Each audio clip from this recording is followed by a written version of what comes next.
Today on the Roundhouse, we're riding an observation car on the CVSR. All aboard!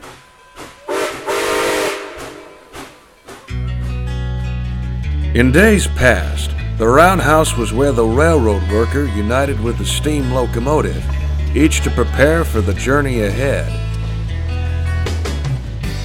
Today, it's where we examine the history, the industry, the machines, the hobby, and the passion behind railroading. News, interviews, stories, and more. So climb aboard. This is The Roundhouse. Welcome to The Roundhouse. I'm your host, Nick Ozarek, and this is episode number 80 of our Trains and Railroading podcast, where we're talking about everything in the industry and the hobby. You name it, and we discuss it. Today, we are going on an adventure. We are riding a streamlined observation car on the Cuyahoga Valley Scenic Railroad. If you've listened to our recent episode with Joe Mazer, president and CEO of the Cuyahoga Valley Scenic Railroad, you will recall that they just came into possession of brand new streamlined passenger equipment to complement their pre-existing fleet. But this observation car is unique and the first to their fleet.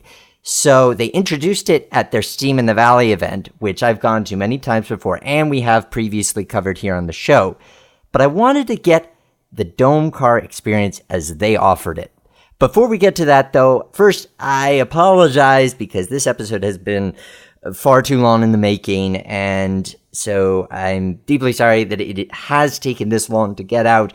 We're gonna, in the new year, get more interviews out faster, but it has been a very busy fall, partially because of the Model Railroad Club, which I'll talk more about in a minute. But I just want to thank you for your patience in waiting for this episode. So what is the Model Railroad Club? You might remember in the summer I talked about starting up a Model Railroad Club after-school program for teenagers in the area where I live in northwestern Pennsylvania. I am very pleased to say that the Meadville Model Railroad Club has been doing quite well for the past few months. We have 3 highly engaged participants. These students are making great progress so far.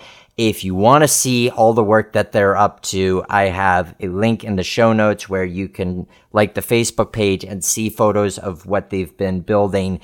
It is really an exciting program, and it's a way of proving that, yes, model railroading is still very much alive, and it is possible to grow it. It's just about how we talk about it and who we bring into the fold. So if you want to see what we've got going on in northwestern PA, check that link in the show notes. Also, I just want to make a quick note. I wasn't using my typical microphone, so the audio quality on this one isn't stellar. I do apologize for that, but just a heads up. Other than that, I've trimmed the bits that are easiest to hear, and I think you'll enjoy what we have in store.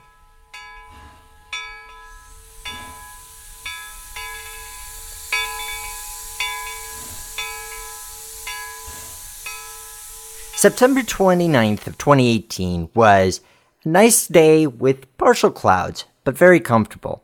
The CVSR had incentivized people, encouraged them to wear period clothing. So I broke out my white linen suit for the occasion, drove to their station at Rockside, and there was the train with its mixture of heavyweight cars dating from the early 19-teens all the way through their usual streamlined equipment. Of course, nickel plate 765 at the helm, and one of their diesel locos at the back. Also at the back, the Silver Solarium, their brand new dome observation car, immaculately built by the Bud Company, beautiful streamlined fluting on the sides, a big dome at the top, and a bullet lounge at the rear. The train crew were very helpful in getting us boarded, and we got to talk with Harold, a trainman volunteer, and he talks about what keeps him coming back to volunteer here. How long have you been a volunteer with the railroad? About 2 years now. And what have you enjoyed most about your time as a volunteer here? Well, I've always been a big rail fan, and I enjoy being around the trains. But the best part is getting to meet people from all over the world that come on the train. What led you to become a volunteer here? I retired from working, and I was looking for something to do.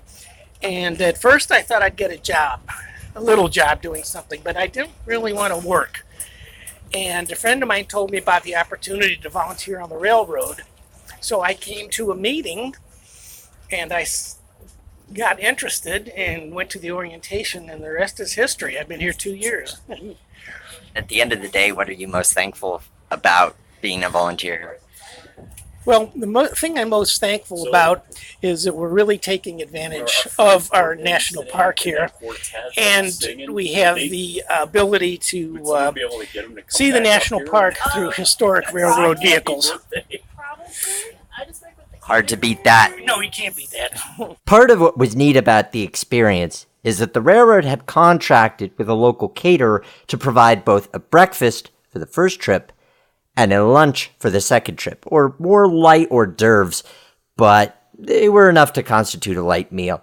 I'll let Chris, the chef, talk about what he provided us. This morning we had some smoked salmon, basically a deconstructed bagel and lox, followed by maple glazed pork belly over polenta with poached eggs, followed by a banana and French toast bread pudding over marshmallow fluff with a coconut chocolate fudge. And then this afternoon, the passengers come on to a individual cheese and charcuterie board with 5 different cheeses from all over the world, 4 different pieces of charcuterie with some accoutrements, and then they go into 3 cheese arancini over truffle and corn cream sauce with a lemon oil and black truffle pate, and finally finish up with braised beef short ribs over a succotash with chimichurri.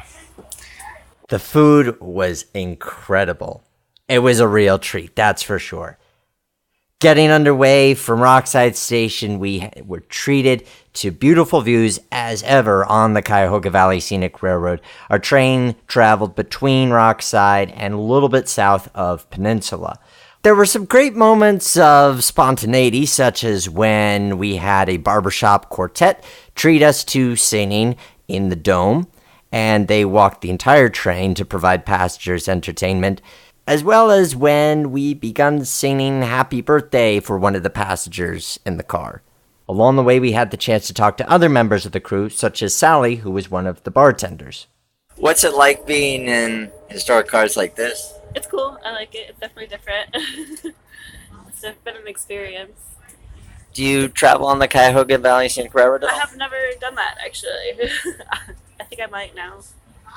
Or been behind a steam locomotive before? No, I haven't. Oh, well, you're crossing off a lot of firsts in just the course of a couple weekends, so that's impressive. Yeah, absolutely. What's nice about doing a trip like that, which was approximately 2 hours, in a car, like a dome observation nonetheless, is that it gives you an opportunity to get to really know other passengers. When you're coach seating and you're usually in just your group of 4, that's one thing. But when you're in a car that encourages you to visit different sections, now that's a different story.